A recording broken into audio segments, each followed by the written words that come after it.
You're very welcome back to the Daily Rundown. Now, this is the part of the show where our guests get to take the floor.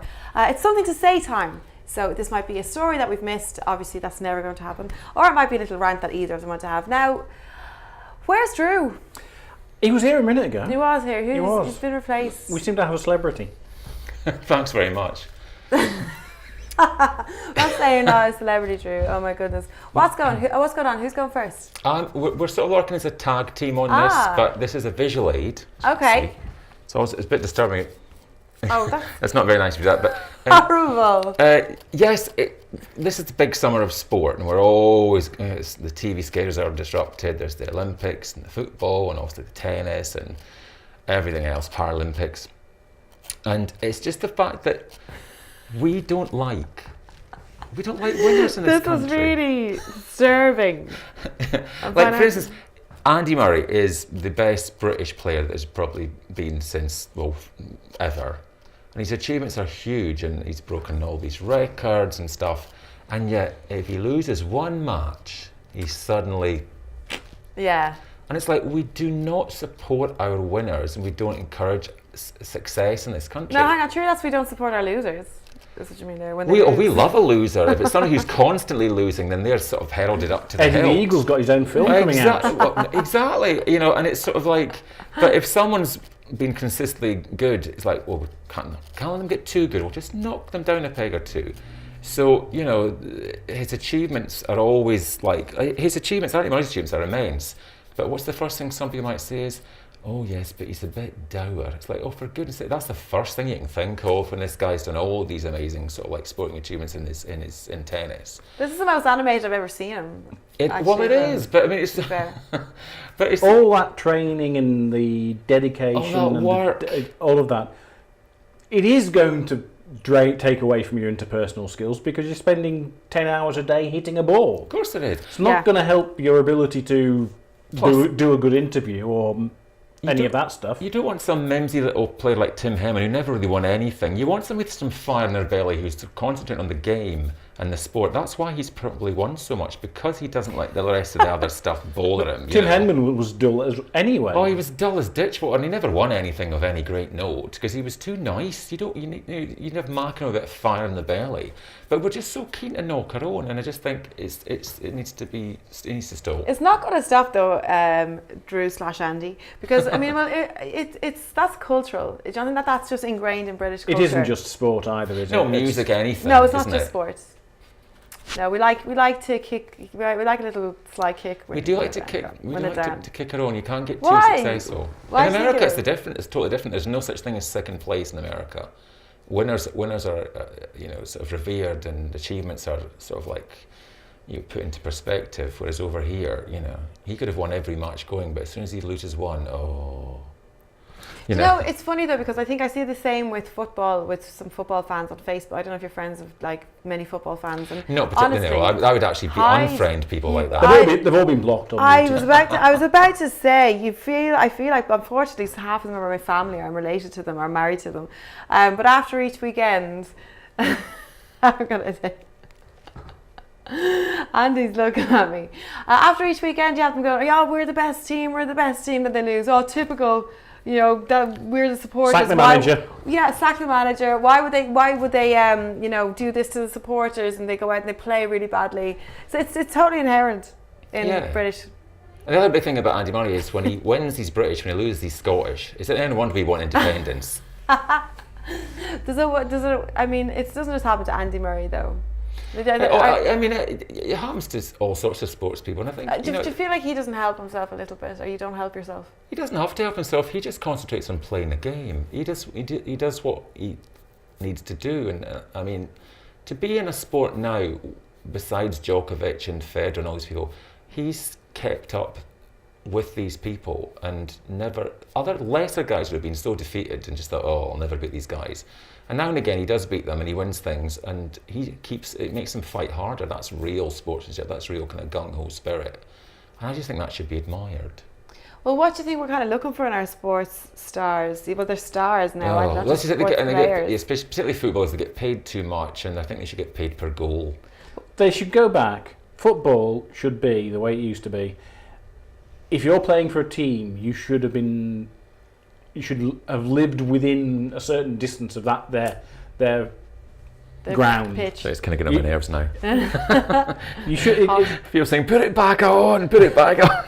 It should go back to being what it was, a game for the people, where it was a relatively cheap thing to do on a Saturday. You could go, you could take your family, you could have some horrendous pies at midtime. There was a chance you knew personally the players. You might bump into them in the pub. Yeah.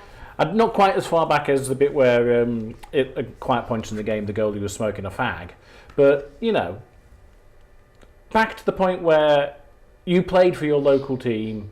You didn't get a huge amount. You got a decent amount because your career as a footballer isn't that long. They're overvalued. It's all business now.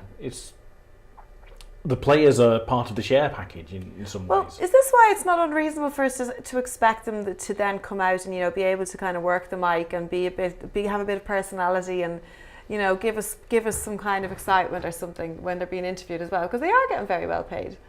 I just want them to play better and do what they're getting paid for. I don't see it's difficult the way things are now that sports people have to be celebrities, because the very fact that they're sports people means they're not that interesting.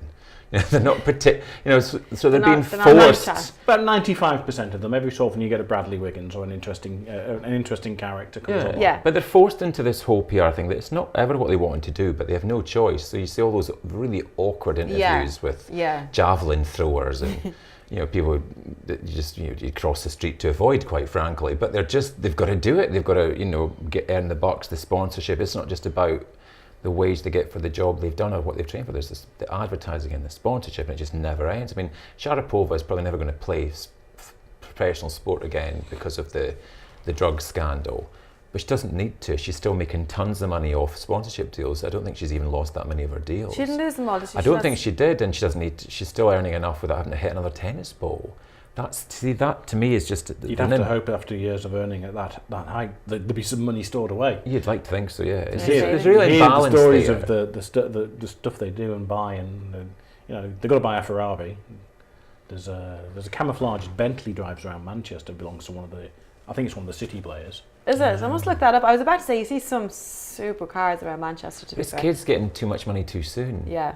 And it's just I think it should be per goal or per result. I think it should be that kind of system. And you wonder why every so often there's a scandal about the stuff they do. They misbehave because they've been too much money too young. No one's ever told them what they can and can't do and what they should and shouldn't do. Yeah. And a lot of the time they've come from a relatively humble background as well, so they're just kind of launched into this craziness, aren't they? And like you say, all they really want to do is play the sport. That's all they generally want to do. If they're in it for other reasons, you'd think managers would spot that straight away and just hoik them out. But Yeah. I mean, there used to be some quite funny stories about Mario Balotelli when I think he was based at City with his car. He obviously got some kind of super car. I don't know cars. We don't know Mario Balotelli. Oh, sorry. We have said you are the most... This is terrible. This is really, really shameful. It sounds like some sort of skin complaint. No. Pasta. He's a Could do, yeah. He's a pasta. But he was a very, very... he was a character, I guess, at Manchester City, but he had some kind of amazing car, and he was just parking outside his favourite restaurant where he would get a parking ticket every single week. But he wanted to park there. He was happy to take the parking ticket and just pay it off. I'd been happy to have taken a truck and run over Right. it. Is that too much money? Yeah, that's Your ignorance sanity and really- arrogance That's all arrogance. rolled. It's arrogance. all It's rolled. very young. Who are you? You're a sport. You kick a ball. You're not. You shouldn't have rights. I bet it was a disabled parking spot as well. Well, Or double yellows. It's privilege. It is. This is what I've always got, therefore this is what I expect. Yeah. And it's naive as well, because the slightest injury or issue, a lot of You're people's gone. games, you can't afford. They shouldn't be so complacent about it all, or one ill-advised cocktail in the wrong bar one night, and God knows it could end up in the front of all sorts of tabloids. And, But poor old Andy. Well, no, but he's not though. He's a multi-millionaire. He's won 2 of the 4 Grand Slams. He's won all the other titles. But he that gets some stick though. He does still get a lot of stick. World number 2 for don't know how many years now. That's way better than any sports person. When I was a kid and used to watch Wimbledon, we would have longed for somebody, a men's player, to be like that, and we've had it now, and I think he's done really well. And plus, actually, there's the whole connection what we talked about as well, mass shootings. He was around when the Dublin school thing happened, so he had there's all even more reason to sort of support that endeavour and that work ethic, because they came through that horrific ordeal. Yeah, as a kid.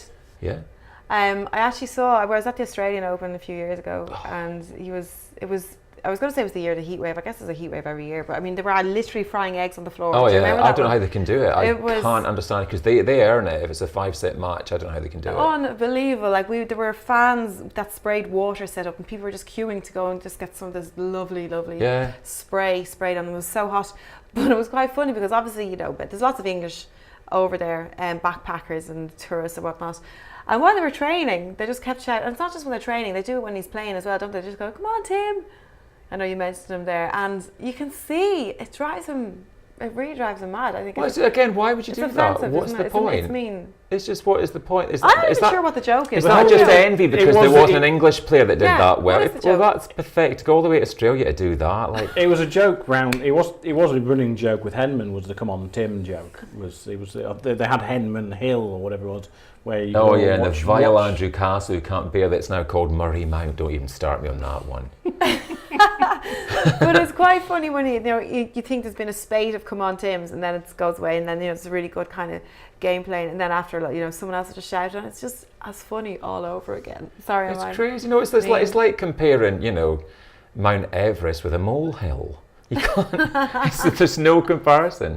But no, I admire all those players. I went to see one of the pre-grass tournaments a couple of weeks ago that have a pre sort of scene, and it was so hot just watching it. I could only sit there for an hour watching it. How they can play in that. I don't know how they don't dehydrate. I know. No idea. I take my hat off to them and my face. And your face. Anyway, thanks for bringing Andy in. Thanks Fair for bringing enough. him into the couch this evening. Yeah. That's all we have time for at that part of the show. We're going into the final leg of the Daily Rundown now. Don't go anywhere though. We've still got a little bit. Face palm.